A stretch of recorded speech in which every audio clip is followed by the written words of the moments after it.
Halachot again in regards to eating meat during this week, the week of the 9 days. Halakha says, "Mi sheberach al hatichat basar, v'shuv neskar shebiyamim elu en le'echol basar." I made a beracha on a piece of meat. I'm ready to eat, and then all of a sudden I realize, oh, it's during the 9 days. I can't eat. I'm not allowed to eat meat. What should I do? Halakha says, "Yit'am me'at min basar." You should have a little bit from the meat, and then put it away. Now you can't have any more meat. You could have parve food for the next 6 hours, and you're considered meat 100%, but you can't have any more meat. Kevan that again, you're not allowed to have meat during the 9 days. But in order not to make berachah batala, we don't tell you not to eat the meat at all. So this way you don't end up with the berachah batala. So therefore we tell you to taste from it. So again, that's the halakha in case somebody made a mistake and made a berachah on meat during the week. Another halakha is in regards to children. Am I allowed to feed children meat? Halakha says, "Mutar latet basar lektanim gam achar Rosh Chodesh Av. Va'afilu hagi'u lechinuch." You're even allowed to feed children that are hagi'u lechinuch to feed them meat. Ubefrat im hu katan she'eno bari kol kach. Especially if the child is not, 100%, and you want to strengthen the child and give him healthy food, that would definitely be mutar.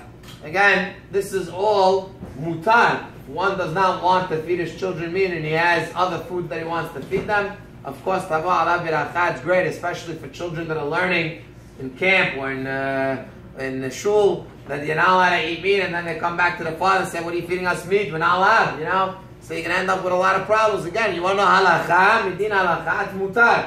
Midin, what you want to do. Person always, of course, has the option that if his children are healthy and everything and he doesn't want to feed them meat, of course he can feed them other foods during the 9 days, and then after the 9 days he can go back to the regular foods. Another halakha in regards to eating meat is if, let's say, one has a sa'udat mitzvah. If one has a milah or a siyum, the halakha is mutar le'echol basar. Not only is he allowed to eat, וכל הקרובים שבעלי הברית רעב או אהבה וקרואים לסעודה רשאים לאכול בשר.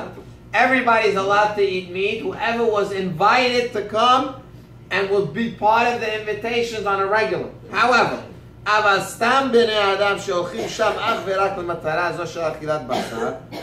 Let's say you have these guys, I don't really know him. I really wouldn't go. He invited me, he told me to come, but I really wouldn't come. Normally, I'm not close to this guy. I don't know this guy. I heard in shul, they announced, there's a brit milah this week. All right, but I heard it's going to be meat, and I want to have a nice meat meal, so I'll go to the brit milah. In that case, one may not go, one may not eat, and therefore, in order to get out of all issues, one who wants to make sure that he doesn't have a problem, wants to serve dairy. Of course, you're allowed to serve dairy. He even brings down that again, for those people that don't want to eat.